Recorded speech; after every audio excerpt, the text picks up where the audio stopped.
Daisy Mae Heath, a Native American woman, went missing in the late summer of 1987. She was last seen in White Swan, a community within the Yakama Reservation. Daisy was reported missing on October 29, 1987, and for years her family and community wondered what had happened to her. Fast forward to 2023, and the mystery has partially unraveled. Her remains were found in a remote area of the Yakama Reservation back in November 2008 but were only recently identified through advanced DNA testing. The identification was confirmed by Othram Laboratories, a private DNA lab in Texas, and funded by the Washington State Attorney General's Office. The FBI, which has jurisdiction over serious crimes involving Native Americans on tribal lands, has described her disappearance as a suspected homicide. Alongside her remains, her backpack, keys, and a turquoise ring were also discovered. The identification has brought a mix of relief and sorrow to her family and community. While it answers some questions, it also opens up many more, especially concerning the circumstances of her disappearance and death. If you're as intrigued by this case as I am, make sure to hit that subscribe button and ring the notification bell. We'll be diving deep into this case, exploring its many layers and unanswered questions. Your engagement can also help bring more attention to cases like Daisy's, so don't forget to like and share this video. Daisy Mae Heath was last seen in late August 1987 in White Swan, a community within the Yakama Reservation. She was 29 years old at the time and was reported missing on October 29, 1987. The Yakama County coroner mentioned that her remains were found in 2008 near White Swan but were only recently identified. It's worth noting that there was a gap between when she was last seen and when she was reported missing. This could potentially indicate that her disappearance might not have been immediately noticed, or perhaps there were other factors at play that delayed the reporting. Traditional DNA testing methods were initially unable to provide a conclusive identification of the remains found in 2008. However, with the help of Othram, a forensic genealogy company, and a familial DNA reference sample, a comprehensive DNA profile was developed, leading to her identification. While her remains have been identified, the cause of her death remains undetermined. This adds another layer of complexity to an already puzzling case. The Washington State Attorney General's Office funded the advanced DNA testing, highlighting the importance and urgency of solving cases involving Indigenous women. Daisy Mae Heath had a passion for sports, particularly softball and basketball. She often played softball with her sister Patsy, and the two were usually on the same team. However, it was basketball where Daisy truly shined. She was a formidable competitor, even for her sister, and was described as a fighter who battled for every point. She was the star player, the MVP on the court. Daisy had a close relationship with her sister Patsy. They lived together in White Swan and also traveled between White Swan and the Warm Springs Reservation in Oregon. Patsy thought of Daisy often, especially when engaging in activities that they both loved, like playing softball. Shortly before her disappearance, Daisy took steps to change her last name from Tallman to Heath. Tallman was her mother's married name, which she used while growing up, and Heath was her father's last name. This could indicate a significant period of transition or self-discovery in her life. Daisy was dealing with profound losses when she disappeared. She was described as emotionally fragile but physically strong. She knew how to survive in the mountains for weeks at a time, whether she was hunting, fishing, or spending time with relatives. Daisy was not just physically strong, she was also resourceful. She knew how to survive in the rugged backcountry, whether she was hunting, fishing, or gathering traditional foods. Her ability to adapt and survive in different environments adds another layer of complexity to her disappearance. Her disappearance has had a lasting impact on her family, especially her sister Patsy, who has spoken more publicly about Daisy since retiring. The loss is still felt deeply within the family, and it's an issue that they continue to grapple with. The Yakama Reservation was established in 1855 and is one of the important indigenous communities in America. It spans across Oregon, Washington, and Idaho. The reservation has a rich history that dates back centuries, and it has been the home of the Yakama people who have carefully preserved their cultural heritage. The Yakama people have a unique culture that has been passed down through generations. They have a deep-rooted connection with their land and are known for their respect for nature. Their traditional practices include hunting, fishing, and gathering food. They also have various ceremonies and rituals such as the powwow, the Kamai festival, and the Anpajient ceremony. The Yakama Nation government values input from its community members, ensuring that everyone's voice is heard. Family and tribe come first for the Yakama, and communal practices such as sharing, storytelling, and group decision-making are heavily emphasized. The Yakama Reservation is generally closed to non-tribal citizens, which adds an element of mystery and protection to the land. This closed nature could be a significant factor in the case of Daisy Mae Heath, as her belongings were found within the reservation. The restricted access to the reservation could potentially complicate the investigation into her disappearance and the identification of her remains. Given the Yakama people's deep connection to the land, it's possible that the land itself holds clues to Daisy Mae Heath's disappearance. The reservation's closed nature to outsiders also means that any activities that occur within its boundaries are likely known only to the community, making it a significant aspect to consider in solving the mystery of her disappearance. Before her disappearance, Daisy Mae Heath made a significant choice to change her last name from Tolman to Heath. This decision was not a random act but a deliberate one. According to an article from the Yakama Herald, Daisy changed her last name from Tolman, her mother's married name, to Heath, her father's last name, shortly before she went missing. The timing of this name change adds another layer of complexity to her already mysterious disappearance. The reason behind Daisy's decision to change her last name remains unclear. Was it a personal choice to honor her father, or did it signify something deeper, perhaps related to her impending disappearance? The name change could have various implications, from personal identity to legal matters, and it's a detail that shouldn't be overlooked in the investigation. In some cases, a name change could be related to legal issues or a fresh start. Was Daisy trying to distance herself from something or someone? Or was this a way to begin anew? Given that her disappearance has been described by the FBI as a suspected homicide, every detail, including her name change, could be a crucial piece of the puzzle. Name changes often come with emotional baggage. Was Daisy going through an emotional phase in her life that prompted this change? Understanding the emotional state Daisy was in during this period could offer insights into her disappearance. The name change is a small but potentially significant detail in the grand scheme of Daisy Mae Heath's life and disappearance. It's a point that warrants further investigation and could provide valuable clues in solving the mystery of what happened to her. The Federal Bureau of Investigation has jurisdiction over serious crimes involving Native Americans on tribal lands. This is a unique aspect of law enforcement in the United States, where the federal government steps in to handle cases that would otherwise be under local or state jurisdiction. In Daisy Mae Heath's case, her disappearance has been described by the FBI as a suspected homicide, which automatically brings the case under federal scrutiny. The involvement of the FBI adds another layer of complexity to the investigation. Tribal lands have their own set of laws and governance, and the FBI must navigate this intricate legal landscape while conducting their investigation. This dual jurisdiction can sometimes lead to delays or complications, as federal and tribal authorities may need to coordinate their efforts closely. The FBI has been known to revisit cold cases involving Native Americans on tribal lands. In 2006, U.S. Attorney General Alberto Gonzales visited the Yakama Reservation and pledged a cold case initiative in response to the high number of unsolved deaths throughout Indian country. Daisy's case could potentially benefit from such initiatives, as it remains unsolved and continues to haunt her community and family. The FBI's involvement also means that more resources could be allocated to the case. This includes advanced forensic technologies, specialized investigators, and a broader reach for gathering evidence and interviewing witnesses.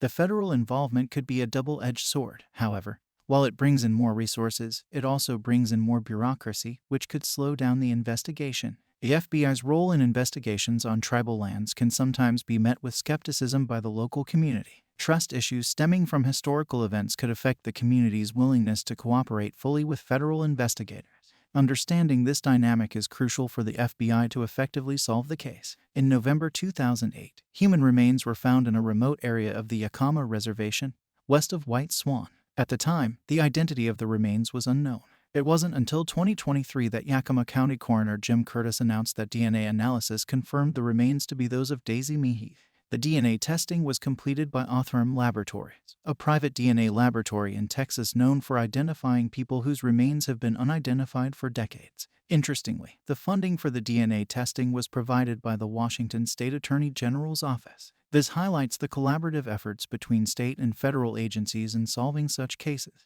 The use of DNA analysis in this case is noteworthy. It took nearly 15 years from the discovery of the remains to their identification, underscoring the importance of advancements in forensic science. DNA technology has come a long way, and its role in solving cold cases cannot be overstated. While the identification of the remains answers one question, it opens up many more. The cause and manner of Daisy's death remain undetermined. The FBI, which has jurisdiction over serious crimes involving Native Americans on tribal lands, has described her disappearance as a suspected homicide. This leaves room for further investigation and hopefully closure for the family. Alongside her remains, Daisy's backpack, keys, and a turquoise ring were also found. These items could potentially offer more clues into the circumstances of her disappearance and death. Patsy Whitefoot, Daisy's sister, has been a pillar of strength for the family. She often thinks about Daisy when she plays softball with her granddaughter, as Daisy herself was an avid softball player. Patsy described Daisy as a fighter who battled for every point in basketball, her favorite sport.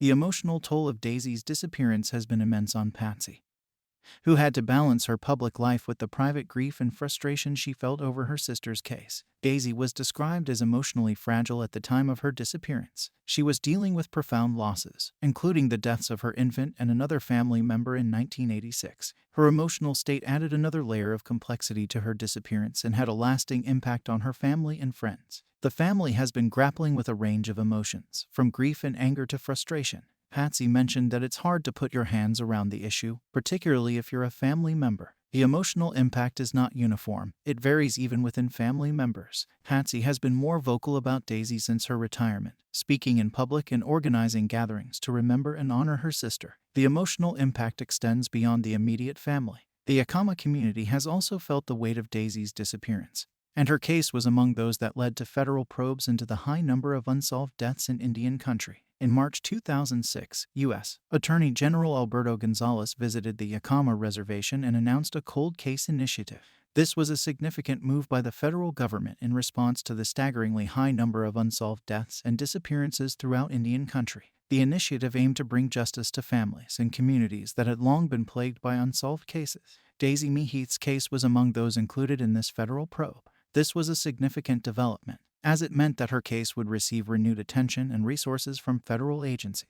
The inclusion of her case in this initiative brought a glimmer of hope to her family, who had been waiting for years for some form of closure. The cold case initiative was not limited to the Yakama Reservation, it extended to other tribal lands as well. This was a comprehensive effort to address the systemic issue of unsolved crimes in Native American communities. The initiative aimed to leverage federal resources, including advanced forensic technologies and specialized investigators, to revisit and hopefully solve these cold cases. While the initiative was a step in the right direction, its impact and outcomes are still a matter of ongoing evaluation. Cold cases, by their very nature, are complex and challenging to solve. However, the initiative did bring about a renewed focus on these cases, including Daisy's, and has been instrumental in keeping the conversation alive both within the community and in the broader public sphere. The initiative was generally well received by the community, although there were some who questioned its effectiveness and the federal government's commitment to solving these cases. Nonetheless, it served as a catalyst for change and has encouraged more community involvement in advocating for justice. Daisy Mae Heath's case is not an isolated incident. It's part of a disturbing trend of missing and murdered Indigenous women in the Yakama Reservation and other tribal lands. According to the National Institute of Justice, more than 4 out of 5 Native American women experience violence in their lifetime, and they are murdered at a rate 10 times higher than the national average. In the Yakama Reservation alone, there are at least 32 unsolved cases of missing or murdered Indigenous women dating back to 1980. These cases, often referred to as the Yakama 32, include not just young women but also mothers and grandmothers. The stories are hauntingly similar. Women who go missing under mysterious circumstances, only for their remains to be found years later, if at all. One such case is that of Rosalita Longi, who went missing in 2015 at the age of 18. Despite extensive searches and media coverage, her case remains unsolved. Like Daisy, Rosalita was also a member of the Yakama Nation, and her disappearance has had a profound impact on the community. While the FBI and other federal agencies have jurisdiction over crimes on tribal lands, the sheer number of unsolved cases suggests that more needs to be done. Various state initiatives, such as Washington State's 2019 law that requires the State Patrol to improve data collection on missing Native American women, aim to address this issue, but progress has been slow. The community has not been silent. There are various grassroots organizations and activists working tirelessly to bring attention to these cases. They organize marches, vigils, and social media campaigns, often under the banner of the #MMIW movement. Media coverage of these cases has been inconsistent, often depending on the level of community activism. However, documentaries and investigative reports have started to shed light on the issue, bringing it to a national and even international audience. The unsolved cases of missing and murdered Indigenous women in the Yakama Reservation are a grim reminder of the systemic issues that plague these communities. Each case, like Daisy's, is a tragedy that leaves a family broken and a community in mourning. Yakama County is characterized by a diverse geography that includes mountains, forests, rivers, and valleys. This vast and varied landscape poses significant challenges for search and rescue operations. The terrain can be difficult to navigate, and the presence of natural barriers like rivers and dense forests complicates efforts to locate missing persons. In a recent case involving the search for a missing 4-year-old named Lucien, Yakama County search and rescue faced numerous obstacles. According to LT. Kyle Cameron, they had to deal with homeless individuals throwing rocks and yelling at searchers. Additionally, there were cougar sightings in the area, adding another layer of danger. Despite the involvement of more than 150 people, 15 search dogs, ATVs, boats, helicopters, and underwater drones, they found 0 leads. The search areas were so thoroughly covered that they had to dial back on resources. The search for Lucien also highlighted the limitations of available resources. Despite extensive efforts involving multiple agencies and volunteers, the search had to be scaled back due to the exhaustion of previous search areas. This speaks to the difficulty of conducting thorough searches in such a complex geographical setting. The geography of Yakama County also impacts law enforcement's ability to investigate crimes effectively. Information sharing among agencies needs improvement, and the vastness of the area makes it difficult to coordinate efforts efficiently. Daisy Mae Heath was no stranger to the great outdoors. Growing up in a community closely tied to the land, she had developed a set of survival skills that many would envy. From a young age, she was taught how to navigate through forests, identify edible plants, and even track animals. These skills were not just hobbies for her, they were a part of her lifestyle and her culture. Daisy was also known for her hunting and fishing abilities. She could handle a fishing rod as well as she could a basketball, and she knew the best spots in the Yakama River to catch fish. Her hunting skills were equally impressive. She was known to have a keen eye and a steady hand, making her a reliable shot. Camping was another one of Daisy's passions. She loved the serenity that came with being in nature and was comfortable setting up camp in various terrains. Whether it was a forest, a riverside, or a mountain, Daisy knew how to make the best of her surroundings. Given her extensive survival skills, Daisy's disappearance becomes all the more perplexing. One would think that if she had found herself in a difficult situation in the wilderness, she would have had the skills to navigate her way out of it. This has led some to speculate that her disappearance might not have been an accident but rather the result of foul play. Daisy's survival skills raise several questions about her disappearance. Could she have survived on her own in the wilderness for an extended period? If so, why did she never return? Or was she met with circumstances so dire that even her survival skills could not save her? These questions add another layer of complexity to an already mysterious case.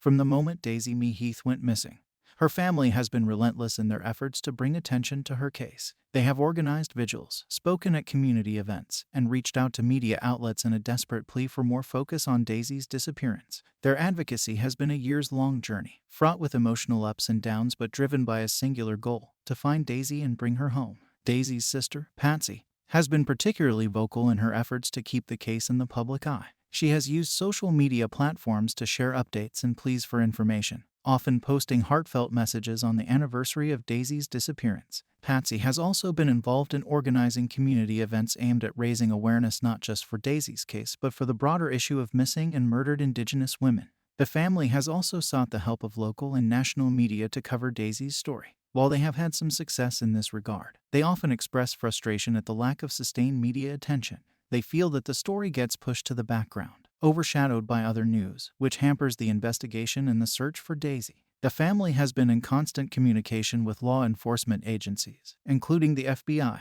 They have provided whatever information they could and have been cooperative in the investigation. However, they often feel that their pleas fall on deaf ears, leading to a sense of helplessness and despair. The emotional toll of their advocacy cannot be overstated.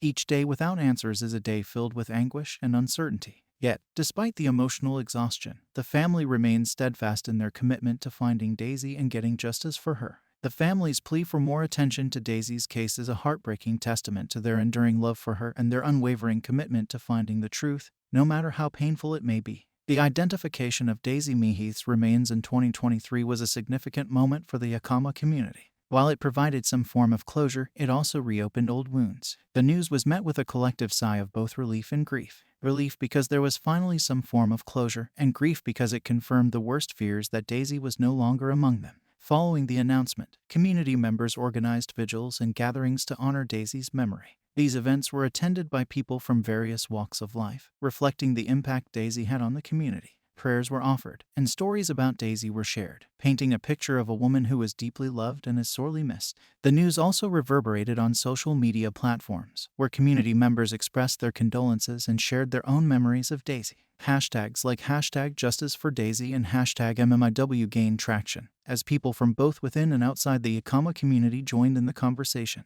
The identification of Daisy's remains also led to renewed calls for action on the issue of missing and murdered Indigenous women. Community leaders and activists emphasized that while this was a significant development, much work remains to be done. They urged for continued focus on other unsolved cases and for systemic changes to address the root causes of this epidemic. Community organizations offered emotional support to Daisy's family and to others who have been affected by similar tragedies. Counseling services and community talks were organized to help people process the emotional impact of the news. The community's response to the identification of Daisy's remains was a mix of sorrow and resolve.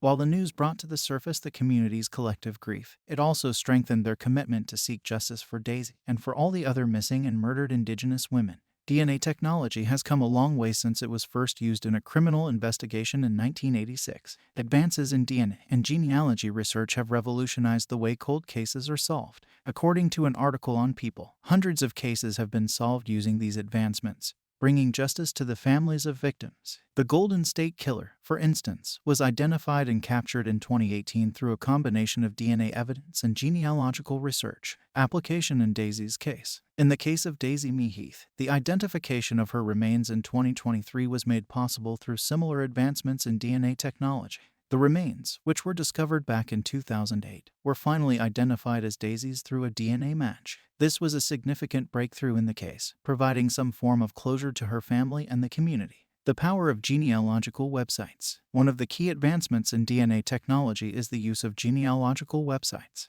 These platforms allow law enforcement to compare DNA samples from crime scenes with genetic profiles that are publicly available. In many instances, this has led to the identification of a relative of the perpetrator or the victim, thereby narrowing down the list of suspects or identifying the deceased, as in Daisy's case. Ethical considerations. While the advancements in DNA technology are promising, they also raise ethical questions. Issues such as privacy and consent come into play, especially when using publicly available genetic profiles. However, the benefits in solving cold cases and bringing justice to families often outweigh these concerns. Future implications. The success stories of using DNA technology in solving cold cases like Daisy's offer hope for many other unsolved cases. It also puts pressure on law enforcement agencies to adopt these advanced methods in their investigations, promising a future where fewer cases go cold. The role of DNA technology in solving cold cases like Daisy's cannot be overstated. It has not only provided answers but also paved the way for justice, turning what was once a cold case into a solvable puzzle. Before her disappearance, Daisy Mae Heath had confided in her sister Patsy about the cultural oppression and racism she felt as a Native American woman. This adds another layer of complexity to her case, raising questions about whether her disappearance was not just a random act but possibly connected to systemic issues affecting Indigenous communities. Daisy's sentiments are not isolated. They reflect a broader issue of cultural oppression and racism against Native Americans. This systemic discrimination manifests in various ways, from unequal access to education and healthcare to higher rates of violence against Indigenous women. The issue is deeply rooted and has been perpetuated for generations, affecting the lives of countless individuals like Daisy. The intersection of Daisy's identity as a Native American woman makes her more vulnerable to both gender-based and racial discrimination. This intersectionality could have played a role in the circumstances leading to her disappearance and the subsequent investigation, which may not have received the attention it deserved due to these systemic issues. The case of Daisy Mae Heath is a haunting tale that has left a community and a family in a state of prolonged anguish. From the mysterious circumstances of her disappearance to the emotional toll on her family, the identification of her remains, and the cultural aspects that add complexity to her case, each facet is a piece of a puzzle that remains unsolved. We've delved deep into the various aspects of Daisy's case, but many questions still remain. What are your thoughts on this? Do you have any theories that could shed light on this perplexing case? Your input could be invaluable in keeping the conversation going and possibly even contributing to solving this mystery. If you found this video insightful, please like, share, and subscribe to the channel for more deep dives into true crime stories. Also, if you have any information that could help in solving Daisy's case or similar cases, please don't hesitate to reach out to the appropriate authority. Let's work together to bring justice to Daisy and many others who are still missing. Thank you for watching, and until next time, stay curious and stay safe.